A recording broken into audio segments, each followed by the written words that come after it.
They are taking over the world, these silly funny furballs. Online rulers, that's for real. Crypto kitty is what we're called. Watch out for the paw power, it's stronger than you might think. Crypto kitty, the meow coin.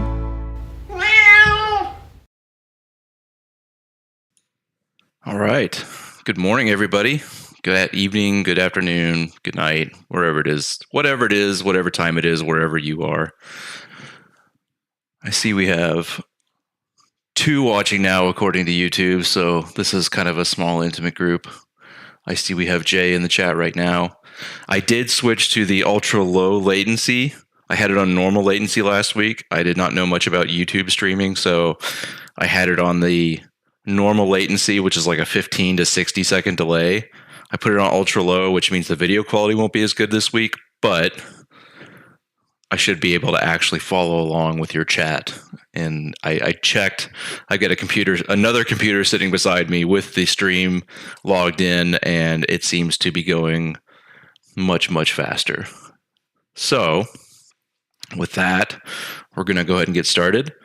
Got a pretty good show for you today. It's going to be a little bit shorter than last week. Last week ran probably an hour, and I really didn't intend to put the show on for that long. I don't think I can keep people's attention for that long. So we'll try to keep this one to more like a half an hour or less. But, I have a tendency to talk and run on. So it happens. We'll see where that ends up. We're going to look at some kitty news and updates. Have a look at the roadmap and kind of see where we're at and where we're headed and what's next. Then we're going to kind of talk about some of the challenges with marketing. I know that's been kind of a big thing that a lot of people have been questioning. When Binance, all that stuff. I'm going to talk about that and our strategy and why it's taking so long in some people's mind, but and why we're being careful about it. But one thing I am going to introduce at the very end of this show, we are releasing a new series of ads that I've been working on. And those are going to be kind of a mocking, I don't know if we call them mocking, kind of a parody of a lot of stereotypical TV commercials. I am American. I live in South Florida. So I have a certain set of stereotypical TV commercials that I am used to. And those are, pharmaceutical commercials, car dealerships, all that fun stuff. So, toy commercials. So we're probably going to play more on what I know in terms of stereotypical commercials. But if anybody has any neat ideas from their home country, I'm all ears. And but yeah, we'll introduce the first ad of that series at the end of the episode. We're also going to do a little bit of a post-mortem on the Biscuit buys a shitcoin from last week. If any of you have been in Telegram in the past week since I bought it, you've seen that it was already rug pulled, but it was rug pulled in a very interesting way. So we'll kind of do a little bit of a post-mortem on that and see exactly what happened. If anybody has a good technical knowledge, I encourage you to follow along and fill in some gaps because I don't know all the technical details. I can see generally what happened to it, but I don't know all the details in the contract and all that allowed this nefarious person to do what they did and take all the beaver money. Also wanted to throw out a reminder real quick here at the beginning before we get started that I am working on a community video. I have already gotten videos from 4 different people, so thank you very much. I'm looking for about 10 videos from the community to go into a kind of a community video. I started out asking you for something very specific, where I just want you to show your cat and say, "I love you, Crypto Kitty," or something in the background for like 5 seconds. But I've already gotten some really creative entries, so I'm actually switching gears a little bit, and I want to see how creative you can be. So send me creative entries, still relatively short because I want to make a compilation video. So probably 10 seconds or less would be ideal. But I'm going to work around the entries that I get rather than trying to fit them into a mold. So based on what I get, we'll determine the type of video that we end up with. All right. I'm going to go ahead and get started here with some updates and a look at the roadmap. So here we have the CryptoKitty webpage with the roadmap. I'm sorry, I called it roadmap, although it does say roadmap up here. I might have to talk to the website owner, Gradivis, if he's online. May have to say roadmap up here as well, but that's really up to you. I think we all get it. Just a recap on everything that has happened so far real quick. We started out way back last year with our initial Telegram airdrop, the Reddit airdrop, which kind of brought a lot of people in right before the public sale, the pre-sale that we started with in the Telegram group. Oxford University rolled out, still a work in progress, still a lot to do there, but that's kind of just a slow, ongoing set of Medium articles that we're going to roll out to kind of introduce new people to crypto. CoinMarketCap, CoinGecko actually happened very quickly, and we're still on there, still have prices shown on there. And then, of course, the Pancakeswap listing and the introduction of LP to there. The Telegram tip bot by Raven. 2 of the 10% burns, and there was another burn later. So I believe we have almost 30% burned right now. I'd have to double check the exact amount, but it's close to that. Contract audit, renouncement. You can see all the information there for that. AristoKitty's NFT collection being the most recent, and then of course our AmpleSwap partnership with farms and pools. And of course, coming up, when marketing, I know, social media push. I wanted to go over a little bit why that is a little bit harder and happening a little bit slower than people would have hoped or anticipated. As you can imagine, there's lots of charlatans out there. I don't know the right word for it, but scammers, charlatans, fake people. So we have to be very careful who we partner with because advertising costs money. And talking to quote unquote influencers and other people in the crypto community, it's kind of a shady business. And we have to be very careful who we have a partnership with. And we've already been through tons of people that are like, I don't know, it's bots, it's questionable content. All the comments look the same. Okay, maybe pass. And we've passed on a lot. And I think we're trying to find a bit more traditional ways of marketing. But of course, those are expensive too. So we have to be very careful. We've also talked about partnerships with ad agencies and other things and more big name influencers that we know and can trust. But again, that's more of a timing, will they do it, money type situation. So, right now, we're focusing on creating content for advertising and more organic advertising. As many of you have seen, I have my Lady Biscuit Twitter page talking about the AristoKitties and CryptoKitty in general. I'm going to keep doing that. I'm going to keep trying to get more followers and follow more people. Keep tweeting. I'm going to do both kind of in-character tweets and out-of-character kind of advertisement type tweets. And some are kind of a mix where I'm talking about CryptoKitty coin. Yes, I'm going to tag Elon Musk, even if just a joke, because, it's real. I hate it.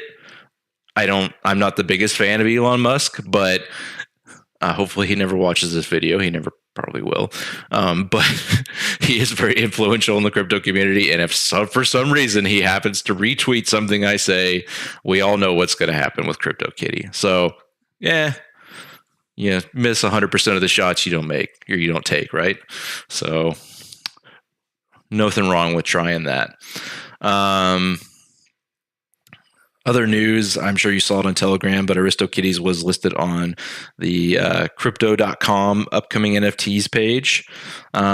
Still considered upcoming just because we still have some steps to do there where we get all of them minted, we get the contract renounced and all that stuff. So still some steps there before we can say they are 100% released.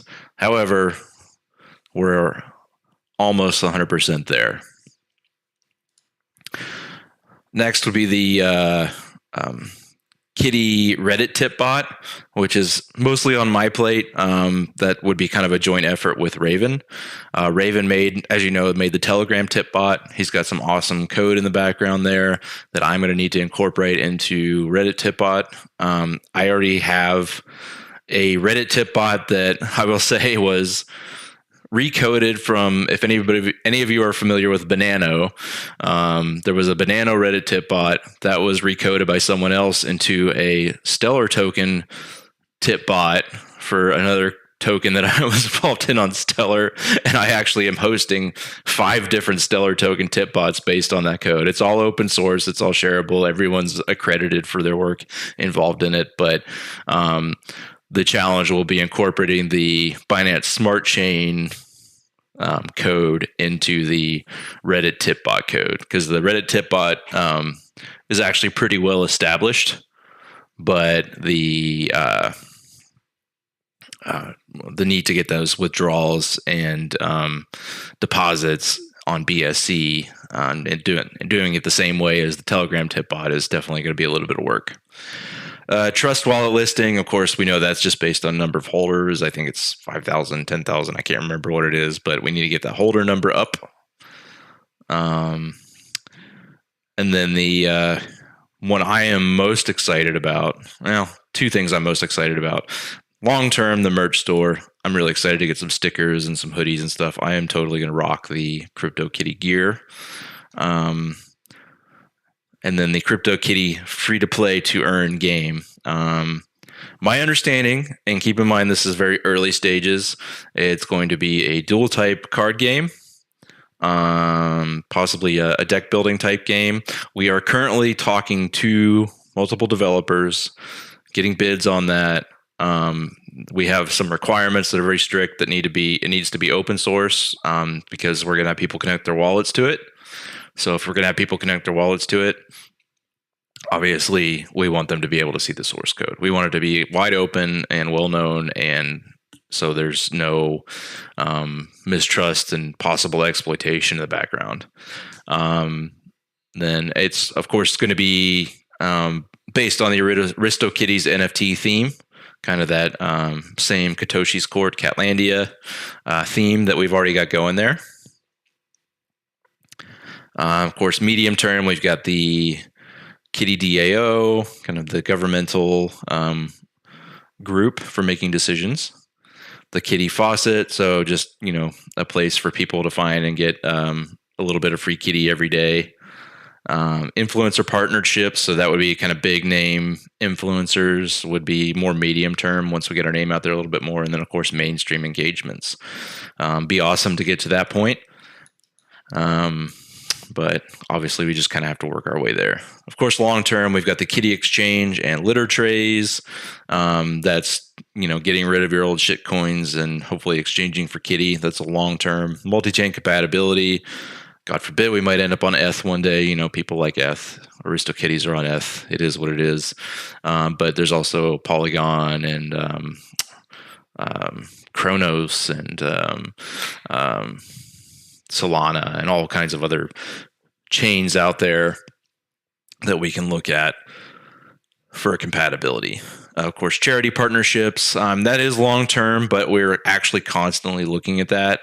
I know Gratifus has some people lined up to possibly look at that, and we do have a charity wallet dedicated for that.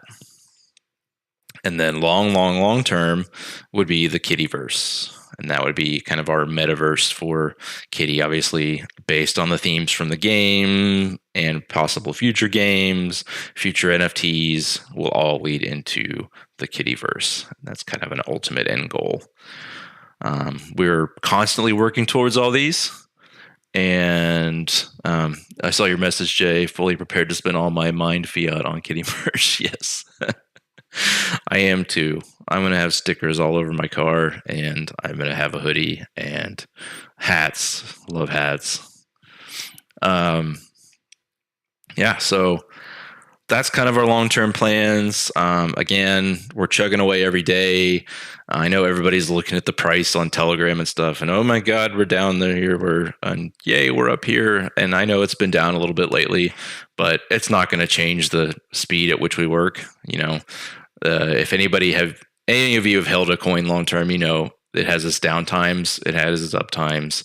Everybody's excited and buying in when it's high, and then you kind of see this core group of people just keep chugging along when it's low.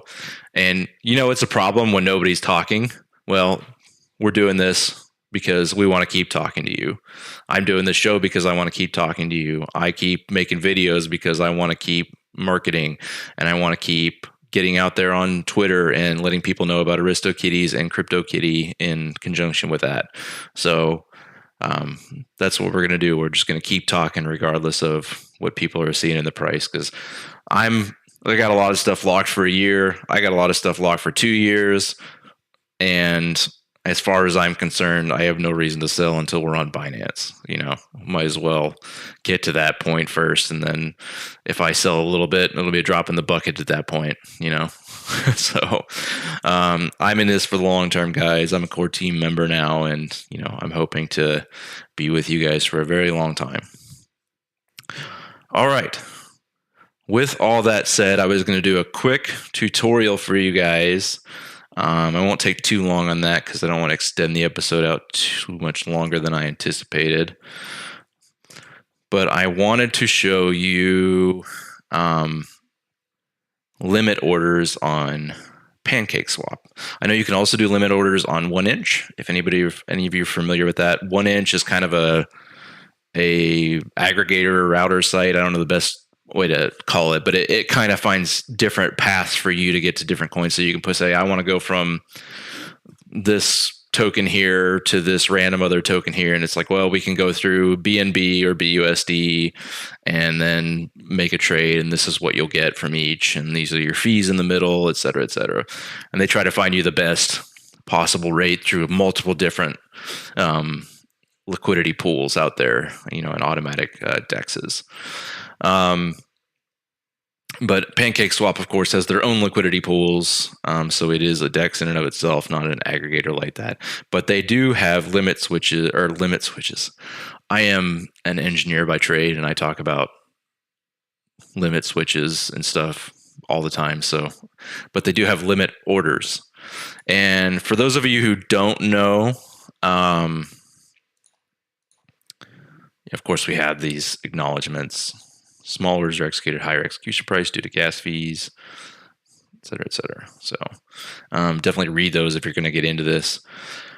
You have two major types of orders. There's tons of orders when you're talking about exchanges. You have stop losses and stop limits and market orders and limit orders. And there's in stock trading, there's probably 100 different types of orders. There's all kinds of creative orders and order types that you can do and execute that have all these different triggered things.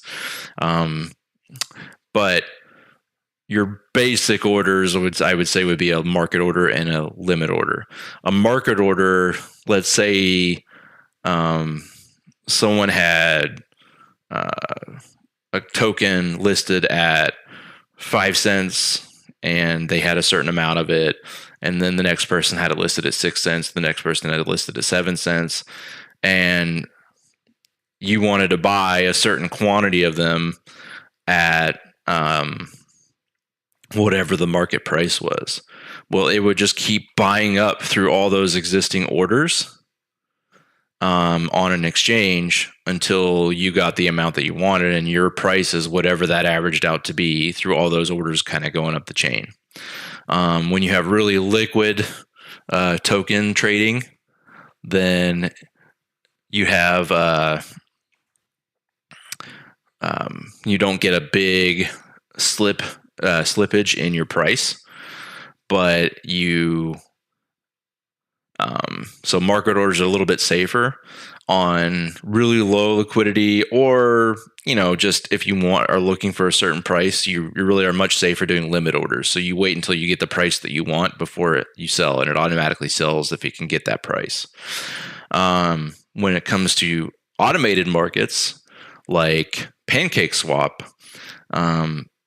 it's same thing. It just kind of waits until the liquidity pool price is such that it can execute the order based on the price that you set and get you that price either for a sale or for a purchase on the low end. So you obviously would want to set a low limit for a purchase and a high limit for a sell.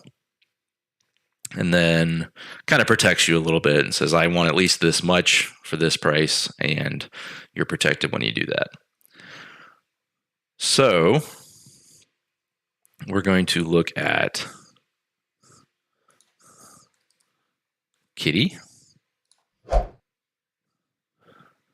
And let's say, oh, God forbid I want to sell my Kitty one day. I have 0 in here right now. So this is obviously not my personal wallet where there would be much more than 0. But let's say I want to sell lots and lots of Kitty. 144 BNBs worth of Kitty. I don't have the BNB in here right now to actually do this, or the Kitty for that either. But if I want to do that, this shows you the market price in BNB right now. Again, that's not USD, that's BNB. So that shows you, and then you can constantly refresh the market price. And then if you did have a sufficient balance, you click on this, it'd have you sign some contracts and everything. And then when you finally made your order, it would show down here.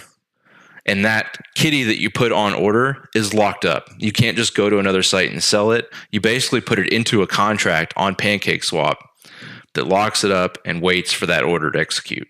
So you can't just put an order up, then go spend that Kitty elsewhere. No, it's effectively untouchable until you cancel the order, which basically takes the Kitty back out of that contract and puts it back in your wallet.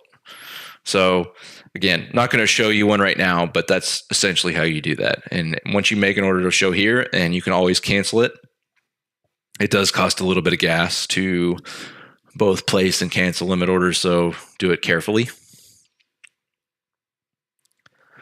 And then, yeah, that's pretty much all I wanted to go through on our tutorial today. So the next thing I wanted to show you guys, if you remember last week, we had the AristoKitties NFT commercial. It was very elegant and is set in a museum. But what a lot of you may not know is that was actually filmed in Kunal's basement. So that's a little known fact. And I wanted to share with you guys what that looked like before we had it set up for the AristoKitties. So without further ado, I want to show you a little walkthrough of Kunal's basement before we film that commercial. Here you go.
All right. I hope you guys enjoyed watching that as much as I enjoyed making it. I mean, that's a real image. I'm a little worried about Kunal, but he likes what he likes. Cat girls and feet. So just gonna let that one hang out there. Anyways, moving on. we have a little bit of a post-mortem of Biscuit buys a shitcoin, but first, gotta watch that beautiful intro video.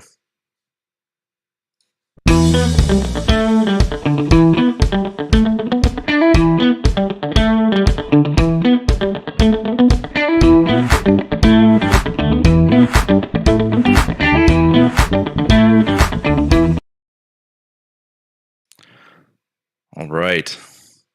So as many of you might remember from last week, I bought some Beaver Inu, and we'll start with the Crypto Moonshots page that lured me in to buy this, what I thought was a very promising token with a very promising future, as was very clear last week.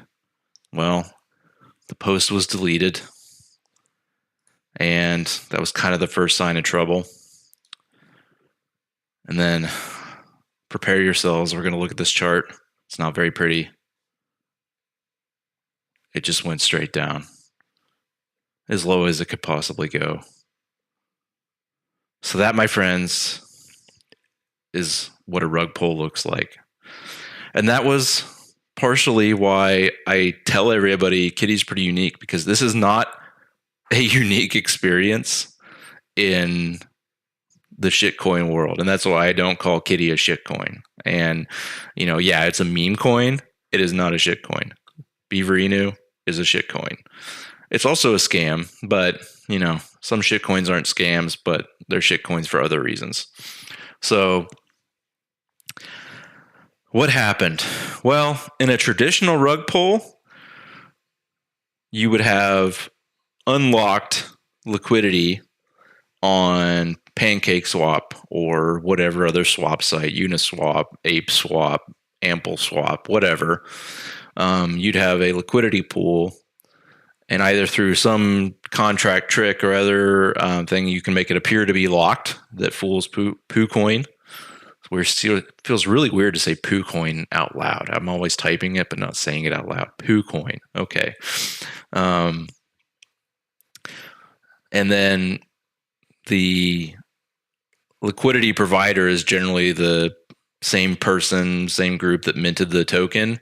And they basically literally pull the rug by pulling the liquidity pool out, taking all the BNB that got put in there when people bought tokens, and they walk away with it, sell the BNB, get their cash, and never talk to you again. They shut down their Telegram group, they shut down all their posts and disappear and change their names, and then do it again the next day.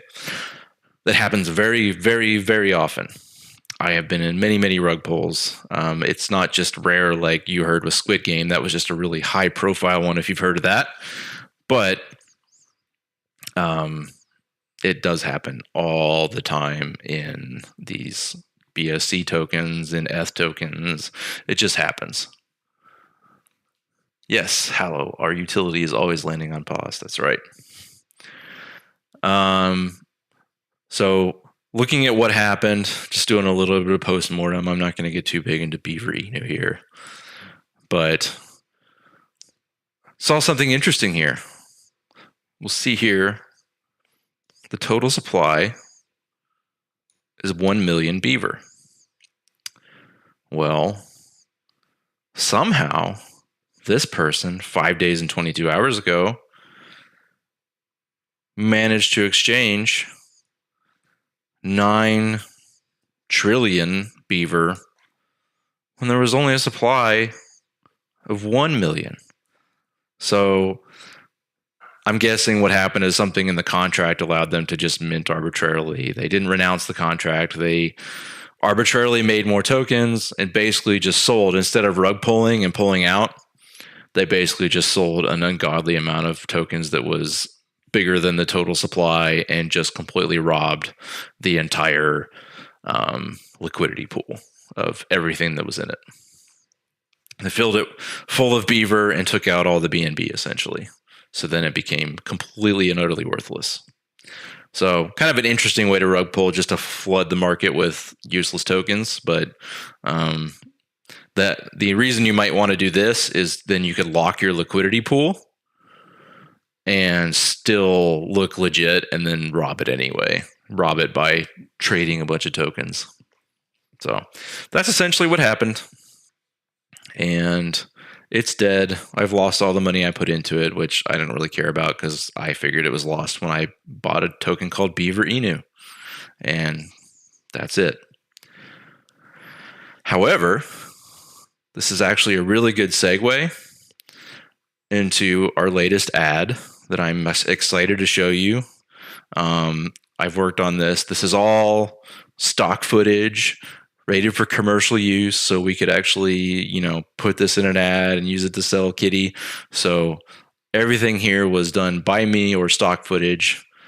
And without further ado, I wanted to show you the latest in a new series of ads that will be premiered each week for Kitty, and we'll get these pushed out on social media, and you'll see them on Twitter, on the Crypto Kitty YouTube channel. You'll see them on Reddit, and we're going to hopefully get them into the hands of influencers and on traditional ad platforms eventually. Again, we're just kind of we're getting our content built first, and then we're going to start finding ways to get these ads out there and get targeted. But you get to see it here first, so enjoy.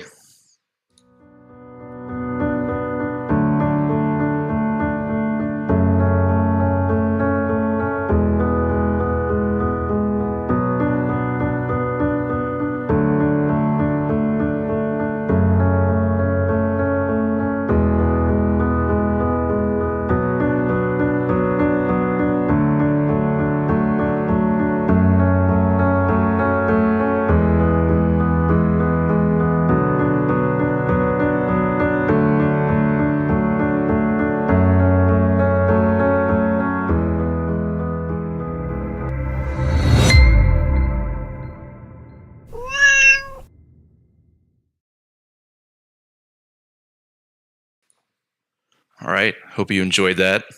Again, just like Kunal's basement footage, as much as I liked making it. And I'm going to be making many more of those. If any of you have, I know that it's illegal in a lot of countries, but in the US, we are just flooded with pharmaceutical ads for depression and things like that. And it's always at the very end saying, ask your doctor if so-and-so is right for you. And so again, that might be more appealing to American audiences. I don't know if it's legal to actually even show those ads in many of your countries. Obviously, we're not trying to sell pharmaceuticals, so I think it's a whole different thing. But if you've never seen that kind of ad before, that is exactly the type of ad that you would find in the US all the time for prescription medications, even dangerous ones. In the future, we're going to be looking at ads that kind of mock car dealerships. We're going to look at ads that mock restaurants and ads that mock like 90s toy commercials I've been throwing out there. But if you have any ideas, I'd love to hear, especially ones that I might not be familiar with from different countries. If you have any funny kind of ad styles that are ripe for parody, call 911. CryptoKitty will save your life. There you go. Anything that has any kind of good parody potential, please let me know, and we'll work on it. So with that being said, and I just wanted to thank you guys for tuning in today. I think we have 5 watching now, so we've worked our way up from 2 to 5. Still kind of an intimate audience. I hope to get a bigger audience in the future, but these are being recorded, so if you're watching in the future and you're watching the recorded version, hi, I love you too, and I'm glad you're checking in and watching the show, and I hope you enjoyed it as well. And without further ado, I keep saying that too much. I need to stop. Find me other things to say, people. I'm going to play the kitty jingle for you guys one more time, and I will see you next week. Have a good weekend, everybody. Happy Easter, if you celebrate that. They are taking over the world, these silly funny furballs. Online rulers, that's for real. Crypto kitty is what we're called. Watch out for the paw power, it's stronger than you might think. Crypto kitty, the meow coin. Thank you for saying my voice is hot. I just had to end on that note. Bye, everybody.